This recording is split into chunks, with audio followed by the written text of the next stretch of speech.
So I'm Ian Furness. I'm an application engineer here at Keysight Technologies. We're showing a demo of our RTSA, real-time signal analysis, here at Satellite 2023. Let's go ahead and take a look at our VXG vector signal generator. We have a 2-channel unit here, and what I've done is I've created a multi-carrier DVB-S2X signal. It's 128 APSK, 128 over 180 coding. So I went ahead, I set everything up inside of this embedded application. I generated it, and we have the RF output going to our N9042B UXA signal analyzer.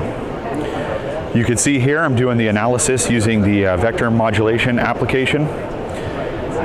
Our constellation diagram is looking pretty good. We're getting about 3% EVM.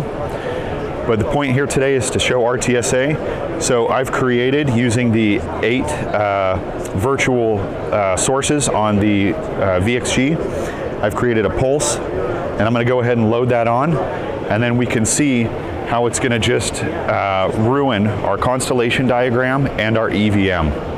It's going to drop from, or increase from about 3% to about 6% EVM, and you can see our constellation totally fell apart. But we're not seeing this pulse in the spectrum.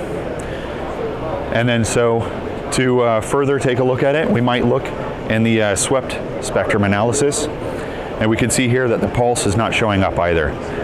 We need to find out what's wrong with our EVM and what's causing these problems.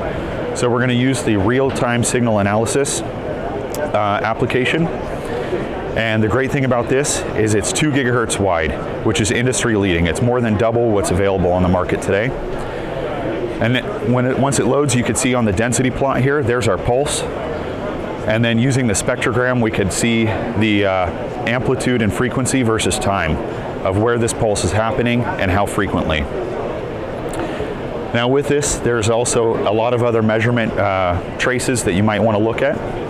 But one important thing that you might want to do is set a trigger to actually trigger on such an anomaly, and then record that information. So we actually have 2 gigahertz of IQ streaming, and in the streaming application, what it's going to do is to take your RF input. It's going to go through our high performance front end of the UXA, and then it's going to be digitized and sent directly out the back through an optical port to a RAID array, which is essentially a bunch of hard drives that's going to collect all that data, because at 2 gigahertz wide, you're collecting a lot of information really fast. There's 2 options for this, infinite and finite. So for a satellite flyover, it might take about 10 minutes. So if you want to record your satellite signal as it's flying over, you could set it to 10 minutes on here, and then go ahead and start the recording.